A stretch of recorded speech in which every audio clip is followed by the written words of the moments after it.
Good morning, Jerry. Thank you so much for joining us once again. It's a great pleasure and a true honor to be here with you. So, on behalf of this group, we are very grateful for the generosity of sharing your precious time with us.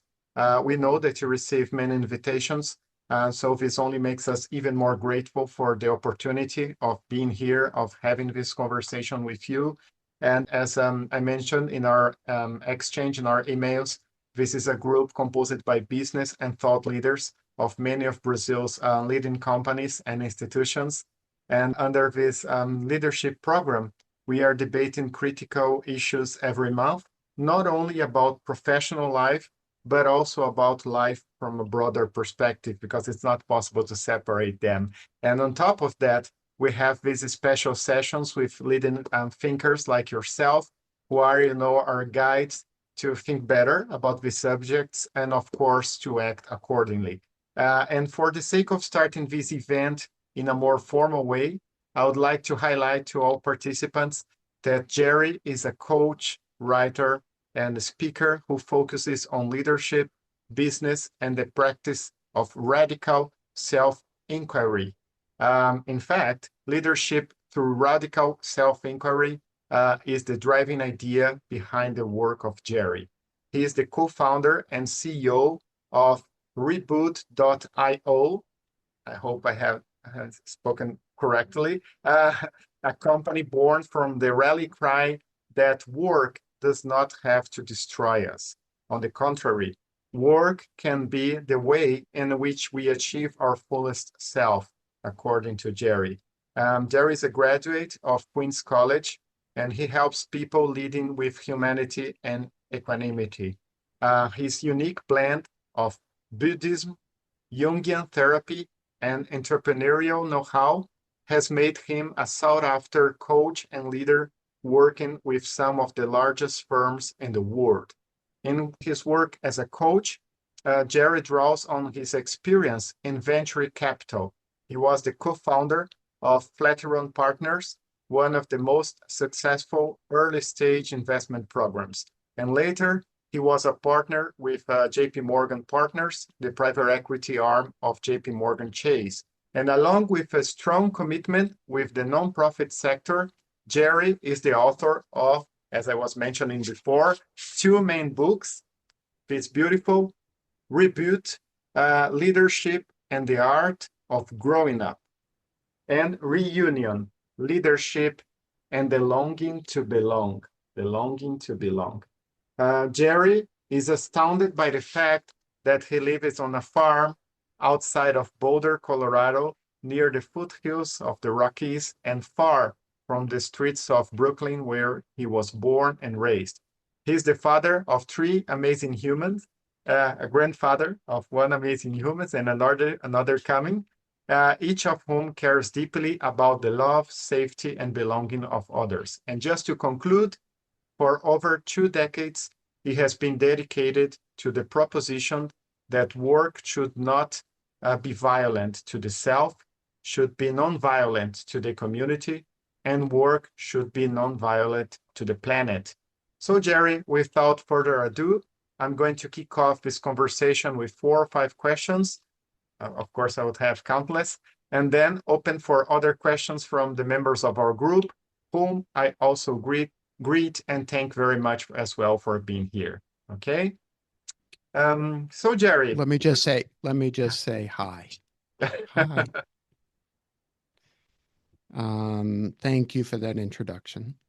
Yes. It's really important for me to acknowledge the state of the world. You know, if you think about the concepts that we'll likely talk about today, what can feel violent is to not acknowledge the suffering that exists in the world right now. Just before this call, I was on a call with a client in Abu Dhabi, and the missile alerts went off. And there's a trigger warning here. I'm from Brooklyn, so I will curse. And my general statement these days is, what the fuck? Right? This is a really, really hard and harsh world we're living in. And whether it's in the United States, which is very true, or in other countries, there are too many people who are living in terror. And those of us who have power and privilege, and I'm speaking to all of us on the call right now, have a moral and ethical obligation to, at the minimum, acknowledge that. And at the maximum, work towards that. We can use, not only does work not have to be a source of violence in our lives, it does not have to be a source of violence in our communities. We have an obligation to become the ancestors that our descendants deserve, to be the ancestors that our descendants deserve. So I apologize for slowing us down. It's a really important experience for me to just sort of land. And I'll bring your attention to whatever those words inspired inside of you. And then we can speak to the questions that arise from a place of presence and sadness and joy and connectedness. Because I've never been to Brazil, but we're all kinfolk. Now, Alex, hi. What would you like to talk about? Yes. Thank you very much, Jared. Please don't apologize. I mean, this program, one of the cornerstone of this program is having a systemic view of life. So thinking about our interconnectedness. So we cannot be kind of well if other people are not well. We're all together on this, and not only people, Exactly. the whole planet. So it absolutely resonates with everything that we believe here. So I'd like to start, Jerry. And just I want to thank you once again, Jerry, because uh, it can seem that we are all happy and share the smiles here and ignore the elephant in the room. No, it's because we know the elephant is there, and we know that it's our moral obligation and civic obligation to do something, and also starts with us, with our feelings, with our state of emotions, to realize the sadness, to realize the beauty there in the world, the realizations of the miracle that it is. We are all being here. So thank you so much for bringing this utmost important statement just in the beginning. Thank you so much. Yes. Yeah, I'll build upon that. If anybody on the call is feeling that profound anxiety, being connected to someone in their lives that they themselves are safe, but are connected to someone who does not feel safe, either by virtue of their identity, their place in the planet, the economic condition, we will hold them in our hearts. It matters in this way. Yeah. I'm sorry, Alex. We'll get back to you. No, please don't be sorry. We're just grateful for your presence. And so, Jerry, could you please share with us a little bit of your story, and in particular, what led you to leave kind of being a financier and becoming a writer, a coach, and speaker dedicated to improve leadership through radical self-inquiry? So, what were the turning points in your life that led you to take a very different path from most, I would say, executives in the financial markets? I think what you're getting to is my kind of lifelong dance with depression. And for those who don't know the story, for those who know the story, I let's just acknowledge that you've heard it. But for those who haven't heard it, I'll give some context. I grew up, as I said, in Brooklyn, and I grew up in a pretty rough environment. with a mentally ill mother and an alcoholic father. So arguably both parents were mentally ill. And there was a lot of violence in the home. There was poverty. It's only through the privilege of where I am now that I can look back and say there was poverty. You know, if you grow up with food insecurity, it just feels normal. And I was the good boy. I was number 6 of 7 kids, and I developed a hypervigilance early on in my life to make sure that everybody was safe in the family. And I would suppress any needs and do whatever was necessary to keep the peace until that system started breaking down in my teen years. And the depression, which had really been there all along, I can see in hindsight, became manifest when I was about 17, 18 years old and led to a suicide attempt in my first semester at college. And thankfully, I failed. Thankfully, I was in a hospital for a number of months, and I came out and started a really profound work in therapy at a young age, and kind of put the pieces back together. And then in my 20s, I kind of went on, became a journalist, became a successful journalist, became an editor of a magazine, met my first wife, fell in love, got married, started to have children. And by age 29, 30, I was itching to do something else with my career. I met some entrepreneurs who had recently sold a business, and they were starting a venture capital fund. And as a technology journalist, it was a logical choice to move into technology investing. As I often joke with my kids, if you don't like the internet, blame me. It's my fault. I invented this stupid thing.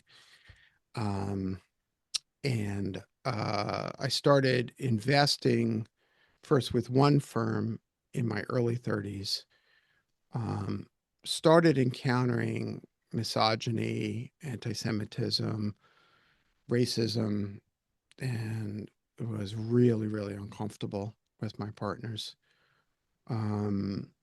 Left that firm, started a new firm, Flatiron Partners, with my now longtime friend, Fred Wilson. And in my 30s, I kind of had a rock star career. Always getting a lot of press accolades, being considered, a rock star investor. And the shadow of depression, anxiety never really left. And as I became more and more successful, the doubts became demons. And the more successful I became, the worse I felt. To the point where I was 37, 38 years old, the Trade Center attacks had occurred on 9/11. And a few months after that, I was running the New York City Olympic bid effort when on February 2nd, 2002, I was back down in downtown Manhattan, near the Trade Center, and was overwhelmed by the suicidal feelings again. And again, thankfully, did not give in to those feelings. Thankfully, I called my very, very, very, very beloved psychoanalyst, Dr. Sayers. And she said, get in a cab and come out and see me right now.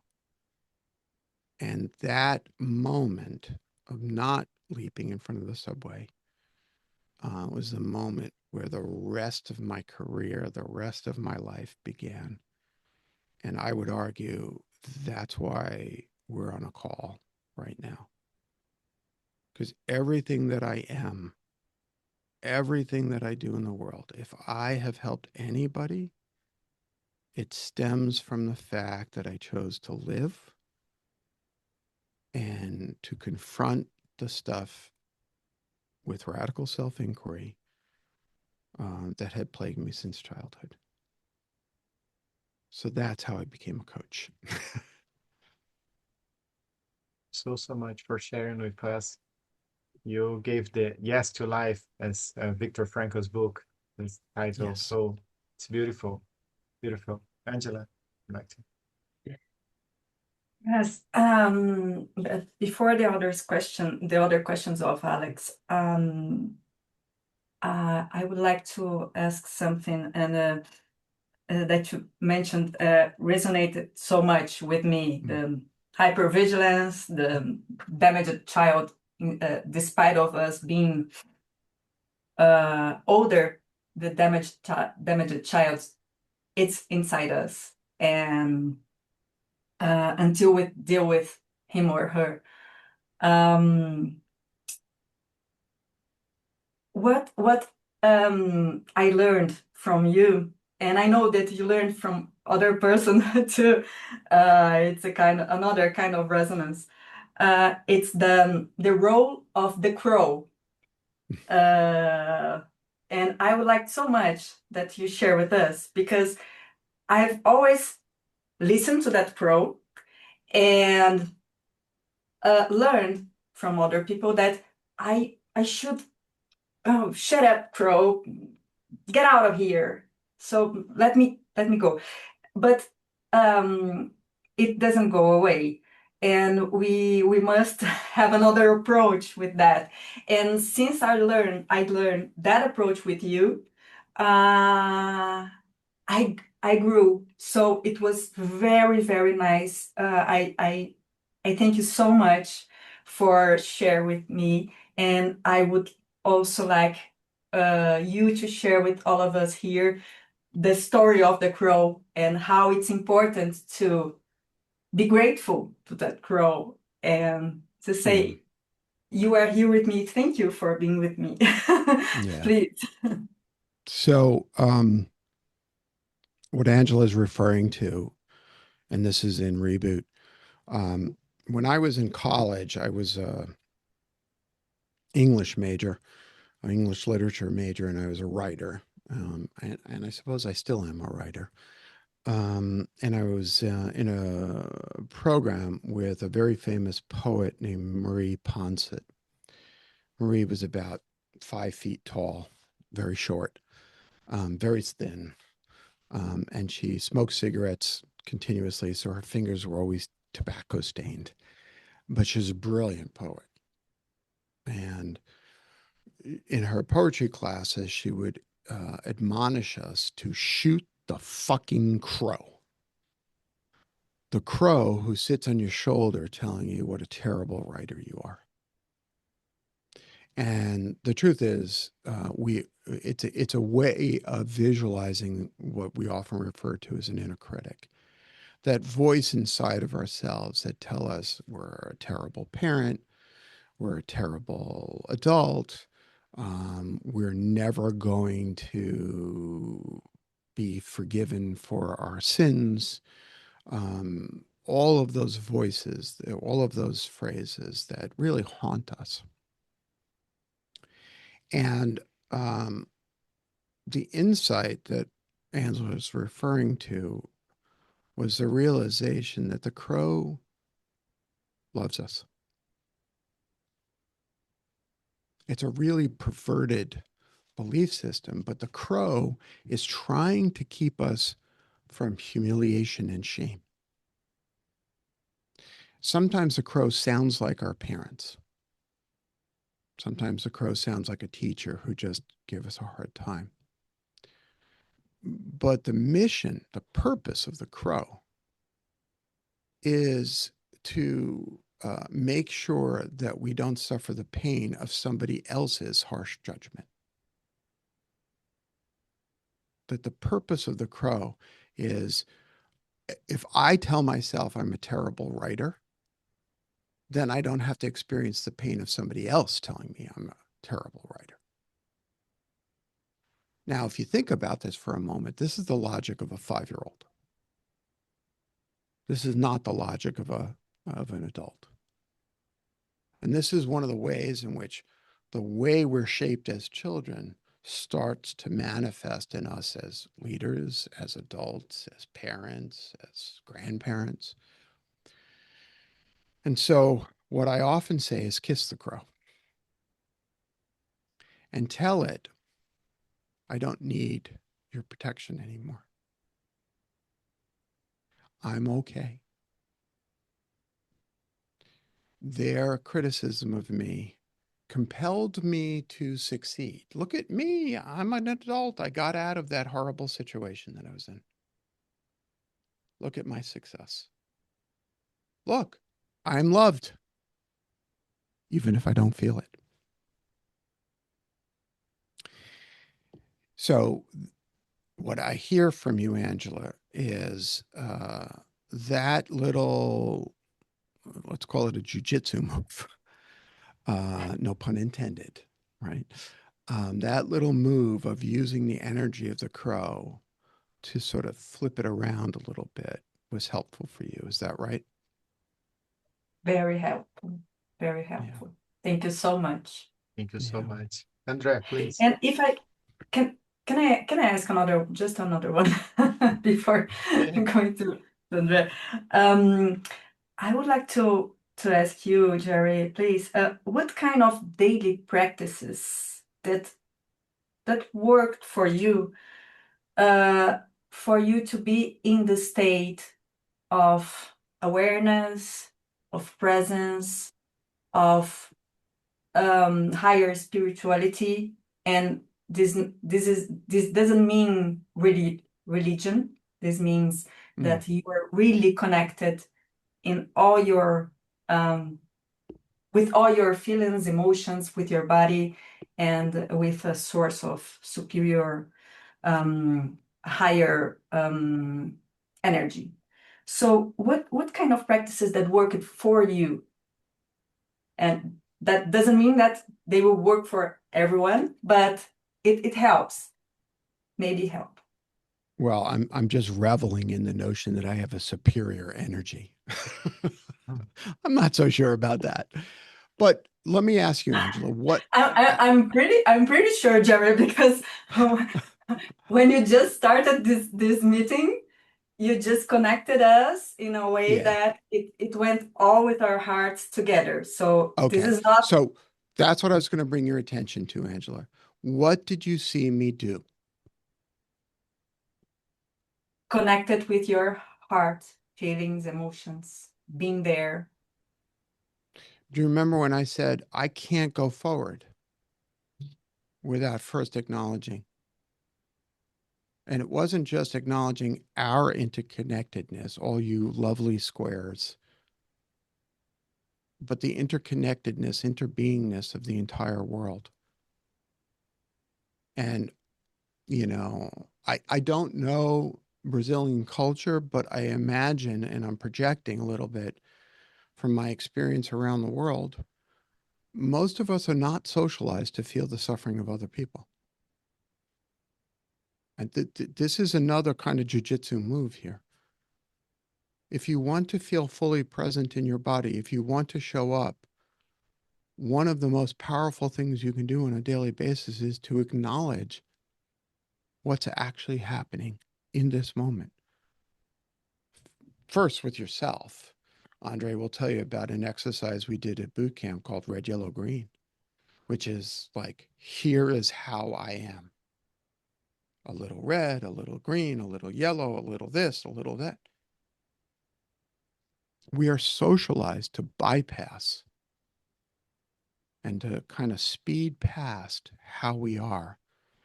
And then we turn around and say, why has it felt that I floated through the entire day and felt disconnected, that I was only living in my prefrontal cortex instead of my heart?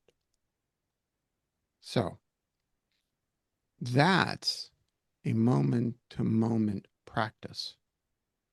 And then there's the usual stuff that I do, journaling, meditating.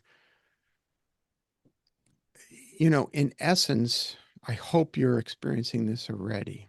You know, I had this funny reputation of making people cry. And I always say, I don't set out to make people cry. I set out to create the conditions in which people can feel. And more often than not, the feeling that they have is sadness. Because it's a really fucking hard world. This being human is hard. And because we are not socialized to acknowledge that, as children, we don't know what to do with suffering. And the answer to what to do with suffering is embedded in the word compassion. It is to be with the feelings, even if it provokes a sense of helplessness. I got you, Angela. Right there. See, I don't know how many people on this call, 100 people or something? 60. Okay. 60. 60. So even in a room full of 60 people, a virtual room of 60 people, Angela's getting to be a fully adult human. Which means she's going to feel some sadness. And then she's going to feel some joy. And then she's going to feel seen and safe and loved. And then she's going to look at all of you beautiful people and say, oh, these are my kinfolk. I belong here. Now, what if we built companies like that? Yes. What if we built societies like that? Where it didn't matter what religion, how you identified, what your ethnic or racial composition was. What if it didn't matter? But you could feel what Angela's feeling right now. That's the world I want. Andrea, please. Thank you. I want that too. Andrea. Okay. All right, brother. Let's All go. right. All right. So we're both wearing green, huh? We are green. Are you green today? I'm totally green because guess who? Look at what I'm hanging out with. It's a blessing to be here. So you have to explain. You have to explain what green means. Yeah. Well, Jerry can do that. I don't want to take too much of our time here. I just want to say that I would have a gazillion questions. I have my notes on my journal. I spent almost a week with Jerry in the US last week. It was experience of a lifetime with his team, Crystal and Carl as well. I think I wanted to follow up on two sentences, Jerry, you wrote in your book about companies that we work in. So you wrote, power in the hands of someone who is afraid or unwilling to look themselves in the mirror perpetuates violence in the workplace. And you also wrote, which is really provoking, how would we feel if our children worked for the company we created or the team we lead?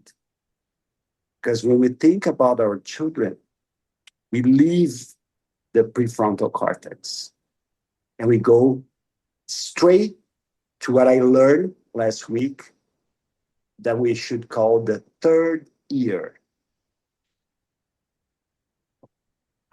So with these two references, I would like to invite you to talk a little bit about power over versus power with. How much time do we have? No, just kidding.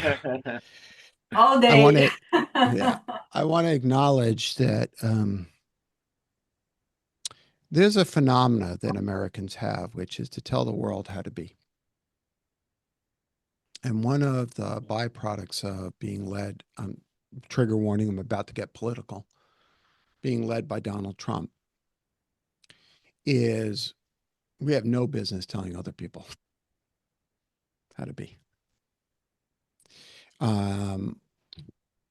Trump provides us an example of what happens when undeveloped, incomplete, wounded children grow up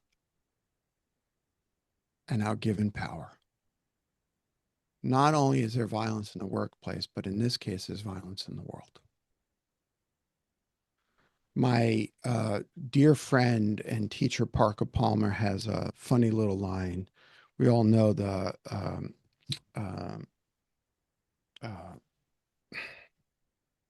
blanking on the phrase.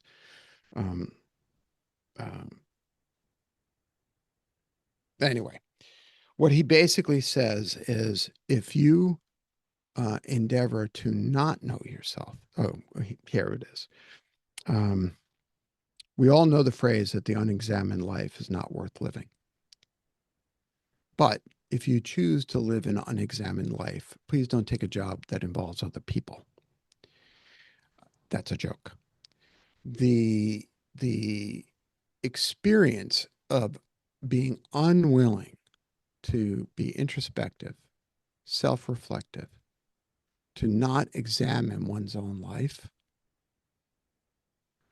creates the conditions for suffering. When those of us who have power are in that position. Andre's right to link it to the question about our children, but it's not limited to our children or our grandchildren, our descendants. It's limited to anybody that we really love and care about. You know, and for those of us who have power, if we can imagine a world where they are working in that environment, are we proud? Do they feel safe? Now, I suspect the people in this call don't have this problem. But we've all worked in environments where people who have power haven't asked themselves the radical self-inquiry questions of, why do I do what I do? What part of me am I trying to protect? How do I shut down this colleague, this coworker? How do I make it unsafe in the environment? We've all been exposed to such people. This is why I say it's our responsibility to do that radical self-inquiry work and to ask ourselves, why did I just lose my temper? Why am I so anxious about this? How do I process my anxiety? How do I stop it from becoming anger? Or more specifically, active aggression or passive aggression, because anger itself is not a bad thing. How do I, to use language I'm fond of, how do I become a full adult responsible for my behavior? Does that answer your question, Andre? Absolutely. Absolutely. I just wanted to recommend this little book to everyone by Parker Palmer, in which he is one of the references of Jerry, friend, right? Maybe a guide in which he talks about his own depression. That's right. And I think one of the words that comes to my mind, Jerry, is authenticity.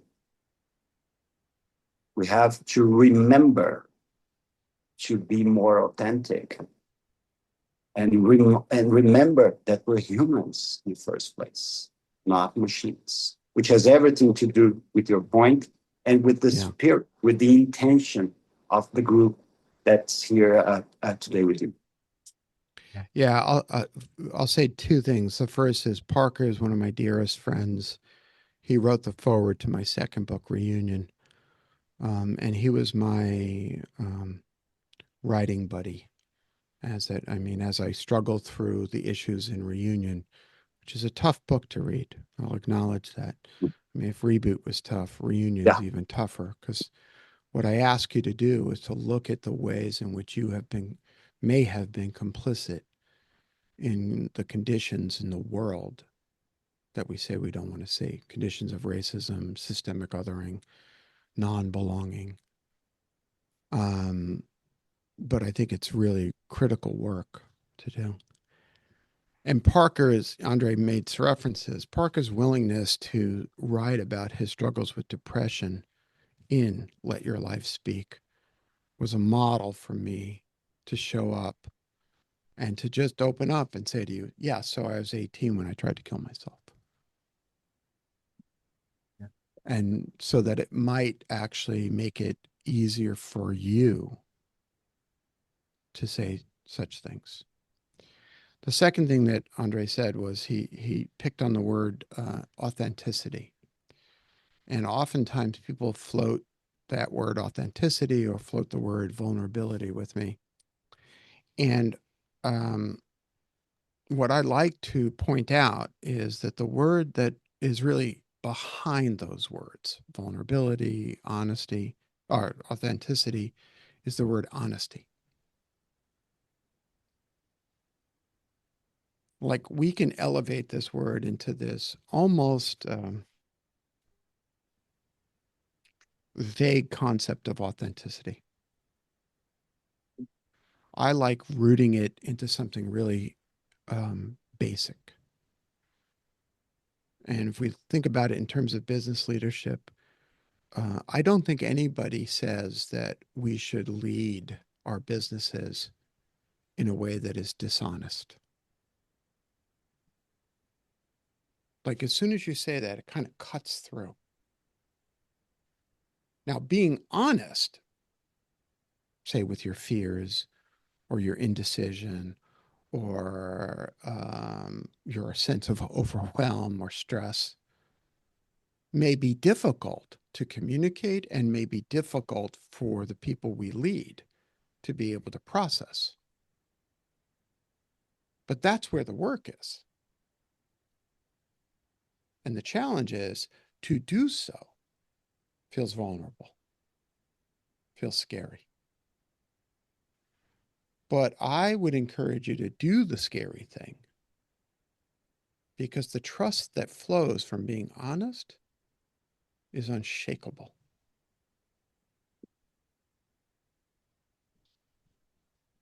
I see additional hands. Yes. So thank you so much, Jerry. And Julia, please, I'm going to hand over. I'll have some questions here, but I'm going to prioritize our group. So Julia and Aristotle and the other members who would like to ask questions to Jerry, please feel free to raise your hands. Julia, please. Same thing here. I have lots of questions. I'll try to focus on this one here. But Jerry, thank you for being with us here today. Thank you for Reboot. It had a deep impact on me personally, and how I think about leadership. And André introduced it to me, so thank you, André. Like, I finished the book in over a weekend. I have lots of notes here, but I truly believe in your concept of radical self-inquiry. And from your experience coaching so many CEOs around, what is the hardest truth that successful leaders usually have to confront about themselves before they can truly transform the way they lead and transform an organization? Thank you. Well, thank you. And thank you for the kind words about the book. The book came out 6 years ago, and I continue to be astounded by its ripple effect and the reverberations it has. As a boy who struggled to give voice to his feelings and who found his way to, you know, in fourth grade, one of my teachers told me I had a gift as a writer. And it wasn't really until I was an adult that I was able to give space for that gift. So thank you for saying those words. I think the most difficult thing, I mean, there's a lot, but I think the most difficult thing is to overcome the perception that as business leaders, as leaders in general, that we're supposed to have all the answers, that we're supposed to be el jefe, the boss, you know, the one who sits at the top of the pyramid, infallible. And the truth is, we make it up every day. You know, we struggle every day. In Reboot, I talk about the roller coaster ride. We struggle every day with the up and down, up and down, up and down, up and down. That's life. You know, I was on the phone before. I said this with a client where missiles were raining down just as we were on the phone in a coaching session. And he's in Abu Dhabi. And, you know, previously it was like, you know, land of perfection. Crazy place, right? And the reality is someone somewhere always is suffering. And one of the ways we suffer is to be uncertain and to not know what it is that we're supposed to do. And when I tell a client, or when I suggest to a client that they might consider being, quote, honest, what happens is, well, then everybody's going to freak out. And they might leave. And then I will laugh and I say, well, they're already freaked out. Because they can sense that you're scared. But the words you use don't match that feeling. And they either internalize it as something wrong with them, which is something they learned as kids, or that you're untrustworthy. So, you know, my famous line to a client was, well, if I tell them how I'm really doing, if I tell them that we're really struggling, they're all going to leave. And I said, well, would you rather they stay for a lie? How's that build trust? But we have to let go of this notion that we have to be perfect, which is, again, a childhood survival strategy. It got us through some really difficult times, but it's no longer useful. You know, I have a client who's about to take a job at a very, very large private equity fund. And he's in shock that they're recruiting him for this job. And, you know, his father was a barber and an immigrant from Italy. And this guy, his father, the lesson from his father was, they may be able to outsmart you, but they're never going to be able to outwork you. And he's 60 years old, and his wife is like, dude, can we take a vacation? I mean, this is a crazy story. He actually took his laptop on an anniversary dinner date.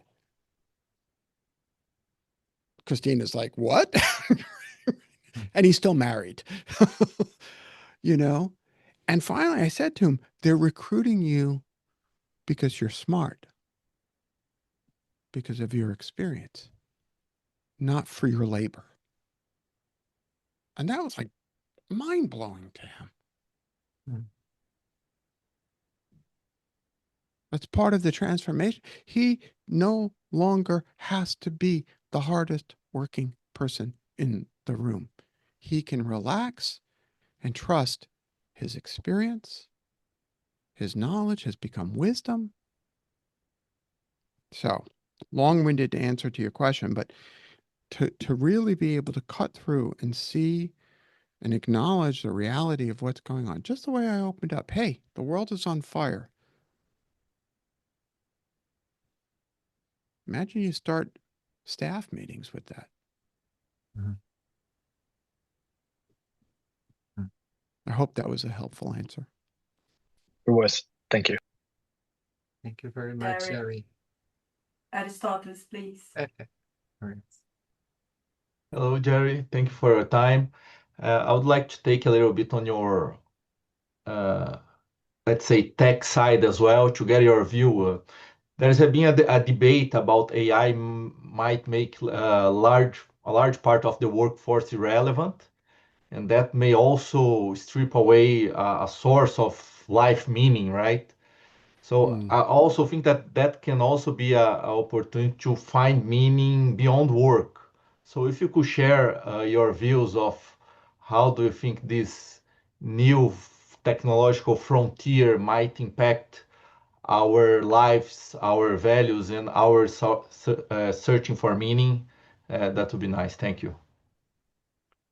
Sure, but I have a quick question to ask. Do you have Greek ancestors? No, that's my great grandfather's name, and no one knows why he has that name. So All right. So what would your namesake say in answer to your question? I think that we can find meaning in other things like contemplation in life, or probably the same way that you shared with us about how you are finding meaning on your granddaughter rolling over. That's right. That's right. Okay. So I want you to just take a moment, and as many folks as possible, take a look at your screen and look at the boxes. These are your kinfolk. This is the global family. We will lose our humanity when we lose connection to other people.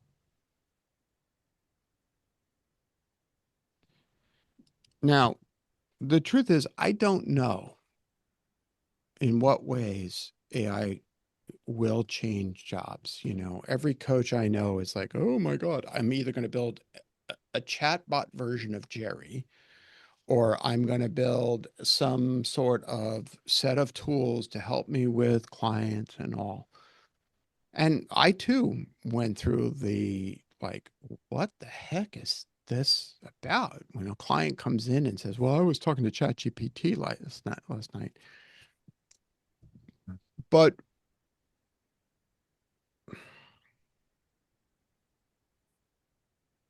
I think that I'm more optimistic than I was 6 months ago. I'm more optimistic that we have an opportunity, if we are responsible about what's going on, we have an opportunity to yes, alter some jobs, but to transform other aspects as well. And I'll speak about the responsibility just for a moment. There's a really important debate going on in the United States about Anthropic right now. A really important debate. And the leadership there is doing something incredibly important. They're trying to hold a line that is vital. And the simplest way to understand that line is the imperfection of what we think of as AI. You know, as Dario said, the fear is that, to talk about the debate that's going on in the United States, the fear is that if our Department of Defense is allowed to use AI in a non-human intervention, autonomous way, that will turn into, well, it'll become a kind of Terminator robot, cold-blooded. The bigger fear that the AI companies have is the fact, not that it'd be cold-bloodedly efficient, but that it would be indiscriminately inefficient and will make, and the consequences of its mistakes are little girls in a school in Iran being killed. Because that's what happened. So, earlier I spoke about our moral and ethical responsibility. Angela added the word our civic responsibility. I don't perceive us as in a fight for our jobs, although that is happening. I do perceive us as a fight for our humanity. And yes, most of the knowledge work that we thought was safe is going to be challenged. I mean, who thought 20 years ago that being a computer science graduate was a job that might disappear? Right? That was the job we were all told 40 years ago. Take that job, you'll work forever. Well, it turns out that even that the design of that job is changing. So I hope that felt complete. Thank you, Jerry. You got it. Yes. I have a couple of questions, related questions, Jerry. But before, could you please take a picture here to register this moment, the special moment here with you? Is it okay, Angela? Just a second, please. I was so Immersed. present immersed in Jerry's talk that I even forgot about it. Sorry, just a second. I'll count until 3, but I need two pictures, okay? 1, 2, 3. Oh, and just a second, the other one.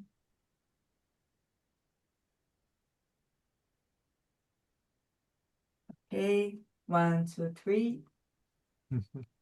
Perfect. Thank you. Go ahead, Alex. Thank you very much. So, Jerry, well, difficult to say something, so many deep thoughts and reflections, but I'd like to touch on 2 related issues. The first is the idea that you mentioned in your books of busyness, in the sense of the word related to being busy, not business. So you say that busyness is not a scheduling problem, but is a sort of a kind of a psychological strategy that we confuse, motion with meaning, intensity with importance.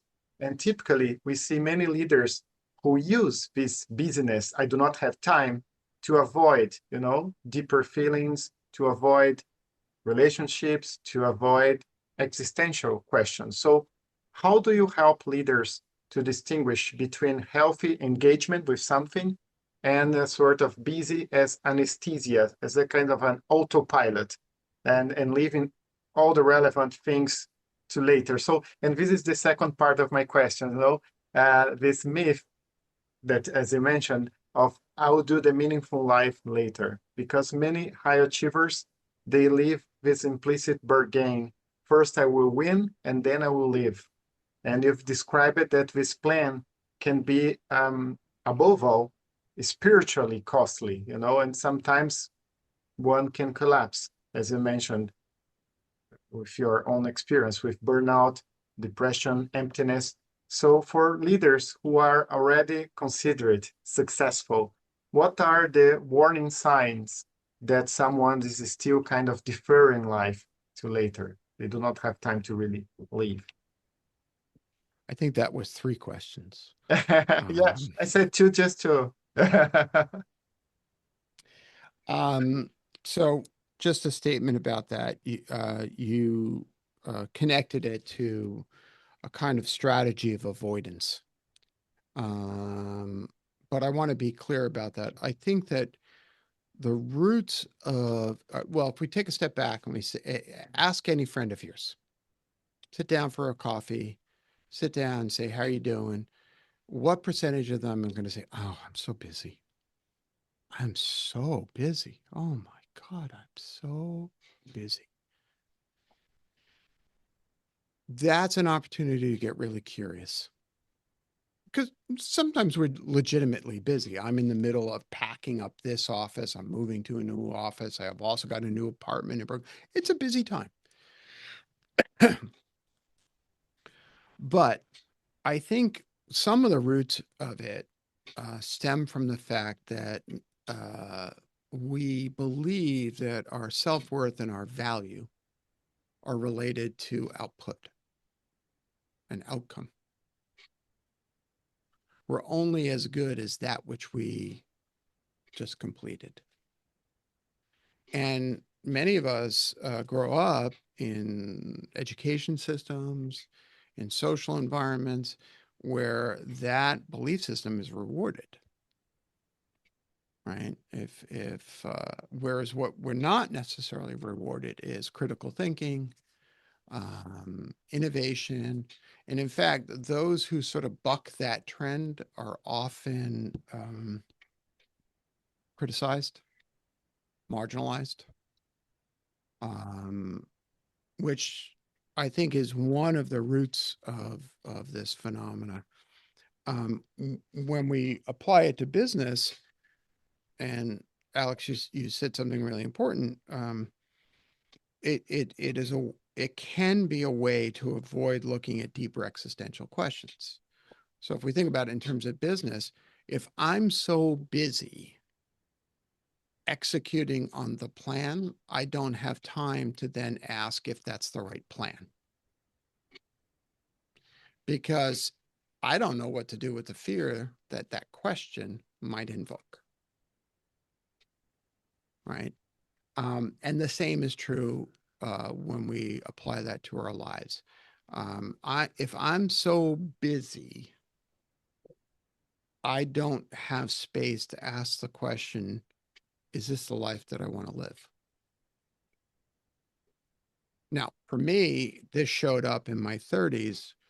Prior to the suicidal ideation, I was so busy that I didn't ask the question, why am I doing this? You know, and the famous story is one day I was living in New York and I had an investment in California and I had to fly to the West Coast because there was a problem with the CEO there. So I flew to the West Coast and then back in a single day. And that's, for those who know, that's a 6-hour flight one way, a 4.5, 5-hour flight the other way. So you can do it.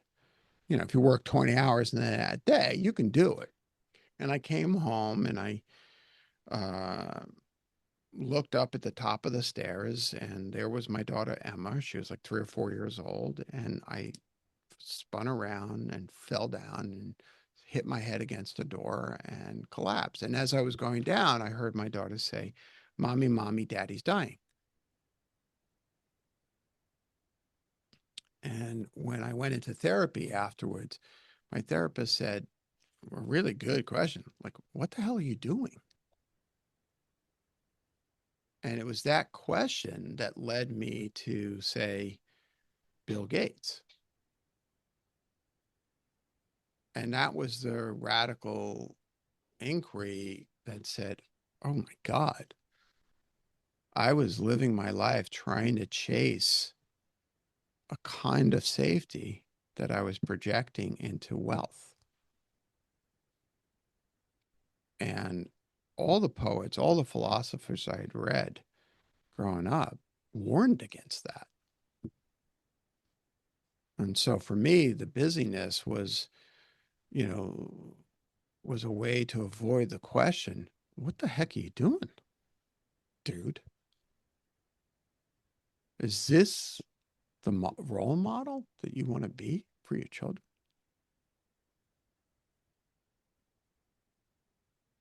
So, not everyone is avoiding the same questions, but I suspect most people are avoiding something.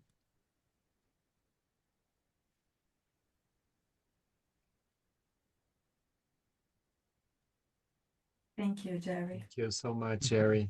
Anna. Anna, please. Jerry, your career journey is very inspiring for all of us, especially because at our age, we are facing many career transitions. I would love to hear about you, how in your experience by yourself and coaching many CEOs, how you face and people get courage to have a career transition in direction of their hearts, leaving power and money.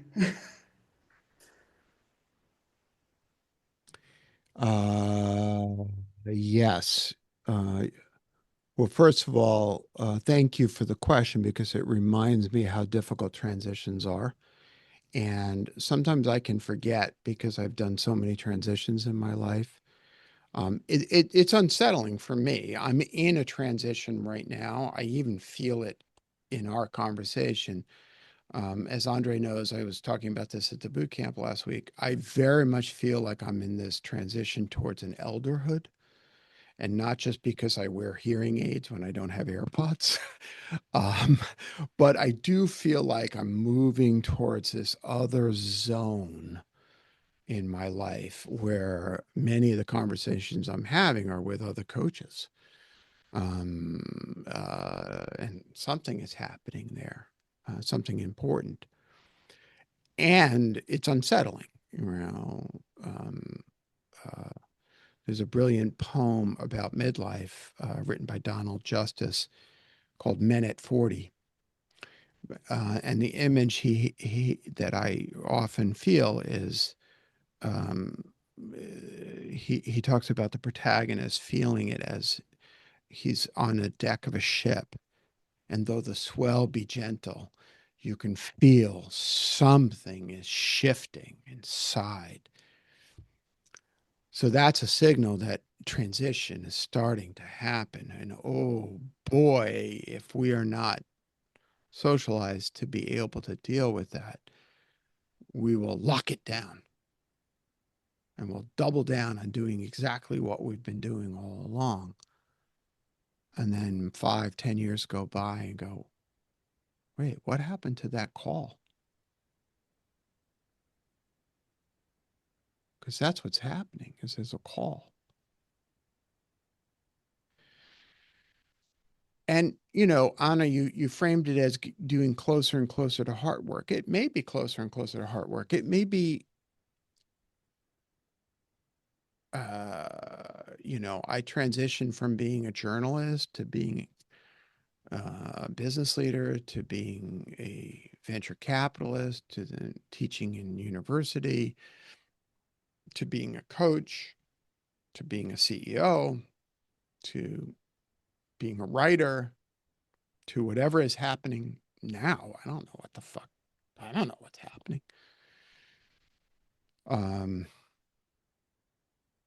Each transition built on itself. And the image I would give you is of a spiral.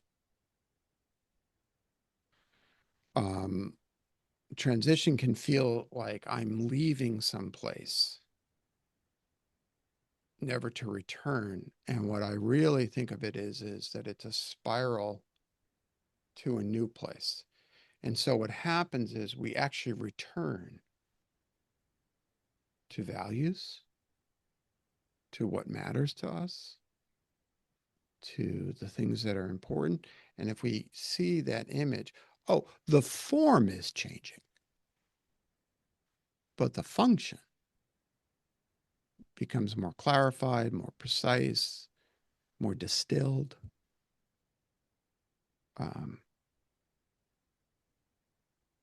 I remain dedicated to the proposition that better humans make better leaders. Every new twist in the form stays true to that function. Is that helpful? Absolutely. Wonderful. Brilliant. Thank you. Julio. I'm not sure if it's okay to ask another one here, but since no one Go is ahead. raising hands. Who's going to yell at you? Okay. Julio is our informal CEO, so he has his. No. Oh, El Jefe. No. I just love the program. Jerry, sort of a personal question here, but Albert Camus, he wrote that the only serious philosophical question is whether life is worth living, right? He says that suicide is the most serious philosophical problem. I wish I Once could you, coach him. yeah, well, but once we confront the absurdity of existence, right? The answer is not to escape, but to revolt and choose to live fully despite anything else. So people face a lot of existential doubts. I mean, and you open your heart uh, with your story. And how do we move from that confrontation with life with no meaning toward the renewed commitment and lived life with real purpose based on your tough experience you had when you were 18 and again at 38. and again? Yeah. So consider this a commercial for Buddhism. Okay. There are 4 noble truths in Buddhism. The first noble truth is that life is filled with suffering. And it's just a truth. The second noble truth, Camus would respond to, that which we do to push away suffering increases suffering. So life is filled with suffering. That which we do to decrease suffering increases suffering. Holy shit. Why bother? Thank goodness for the third noble truth, which is that the truth of the cessation of suffering. And importantly, the fourth noble truth, which is what's called the Eightfold Path. There are 8 things to hold on to. But even if you look at the 8 steps, and I can never remember all 8, I have a mental block on them. To me, right thinking and right intention are the most important. And the experience that we've had in talking today lies the answer to Camus' question. To me, the purpose of life is connection. It's compassion. It's service to other human beings. It's if anybody in this call today was touched by my honesty, by my presence, then, to quote my good Yiddish friends, I did a mitzvah, a good deed. And that's what the purpose is. And that's how we combat the nihilism. That which we do to push away suffering increases suffering. Because here's the thing. Every being is connected to another being. I'm reading Michael Pollan's new book on consciousness, in which the last chapter I read is plants are conscious. And it's not just because he did ayahuasca. There's like science in here. The truth is, the point of it all is love. Love and compassion. That's not denial of suffering. Pain is a reality. What turns pain into suffering is the denial of reality of connectedness, interbeingness, compassion, and love. Now, if we juxtapose that against all the ways we have been socialized as business leaders, output, shareholder value, increase in productivity, increase in EBITDA, if we juxtapose those two things, we start to understand why business people suffer. But Alex, could you do me a favor? Because I don't have a copy with me. Could you bring up Reunion for a moment? Yeah, sure. And turn to the epigraph, which is the first quote from Frederick Buechner. And I'm going to make you read it out loud. Just a second here.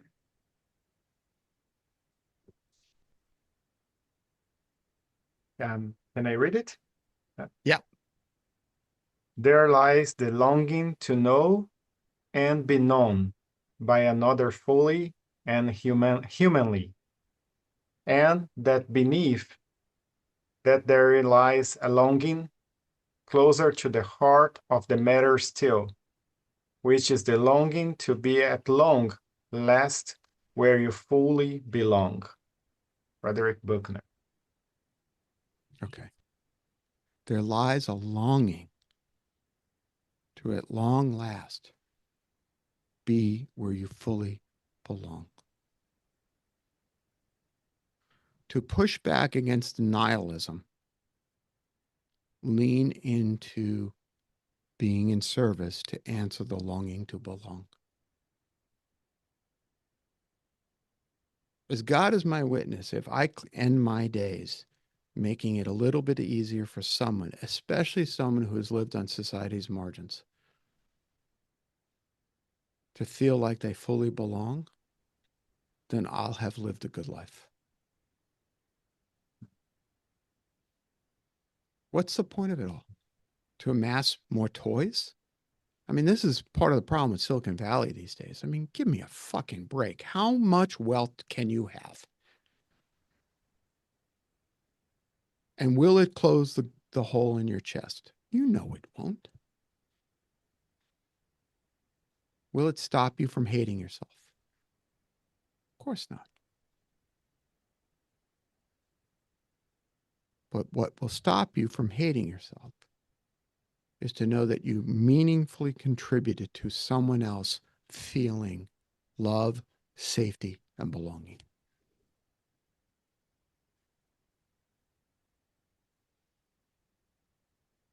Thank you for that question. It enabled me to really feel something important. And I hope it moved you as well. I should say thank you. I mean, you just reinforced a lot of what we discussed here over the years. So beautiful. Thank you very much. Thank you. Thank you, Jerry. And Alex? just to comment, Angela, that Jerry already responded to what would be my last question about hope, because there is a general feeling of hopelessness nowadays, and we talk with people everywhere. So I think that what you mentioned give us hope, and so I really thank you for that, Jerry. So Angela, please, for the last question. Yes, I would like to comment and ask, since you remember the Buddhism and the Buddhist teachings, Thich Nhat Hanh, the great teacher, he said that craving is maybe the first thing that all of us here as leaders is a recipe for frustration, because we won't leave until we get there or until we'll have something, and then after that we'll see that it's an empty space. So we'll need to crave. So how to make this distinction between something that really builds on you and instead of something that it's outside concept of success, and it's not related to your essence. So for that, we return to the second noble truth again. And craving and attachment and the belief that if I only do this thing that's outside of me, that if I'm busy enough, if I produce this outcome, then I will finally feel what it is that I'm searching for. You know, and Frederick Buechner would say it's a sense of belonging. I might say love, safety, and belonging. It's the realization that the only source of that, ultimately, is connectedness with other people. That's the truth. I'd like to close, since Alex mentioned hope, and I'd like to close with a quote that I've discovered recently that has been very helpful for me, and this is on hope. And I'm going to look away and read the quote now. And this is by Reinhold Niebuhr, who wrote The Irony of American History.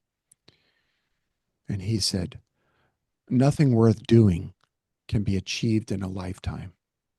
Therefore, we must be saved by hope. Nothing that is true or beautiful or good makes complete sense in any immediate context of history. Therefore, we must be saved by faith. Nothing that we do, however virtuous, can be accomplished alone. Therefore, we are saved by love." We need hope. We need to be saved by love. And to do that, we need to remember that nothing we do is virtuous, no matter how virtuous it is, if we do it alone. These kinds of gatherings matter. What you're doing matters. Thank you for doing what you're doing. Thank you for the commitment that you have made to each other and to the ethics of the questions that you're putting forth. It matters. We thank you, Jerry. It's been such a present for all of us, and so important, this moment with you. It's been a moment that we will carry with us, right? So I would please ask everyone to give Jerry a round of applause, of a real applause, not the digital one, right? Because we are humans after all. But what you do matters, Jerry. We can assure you. I think that the presence and a different state of being is what most people are needing nowadays. And just your presence. It's not what was you said. Of course, you said very deep things, but you know, it's the way that you were here with us. Not what you said verbally, but all together. It will always carry with us. So we really hope to be here with you on another occasion. Who knows, even in Brazil, we'll give our best here to bring you here. And Angela, if you'd like to also thank you. Yes, thank you. Thank you so much, Jerry. Thank you for all, and for all being with us here, with your presence and with your souls and with our feelings.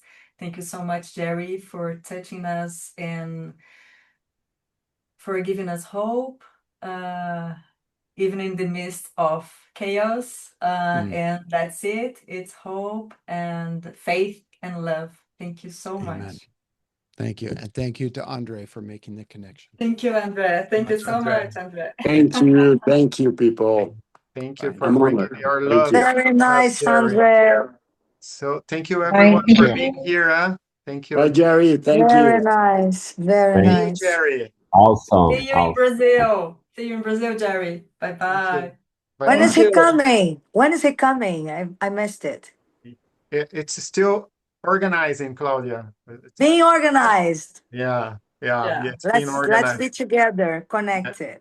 And good to see you too. Good to see you all. You too. Bye, guys. Bye-bye. Bye. Safe. Bye.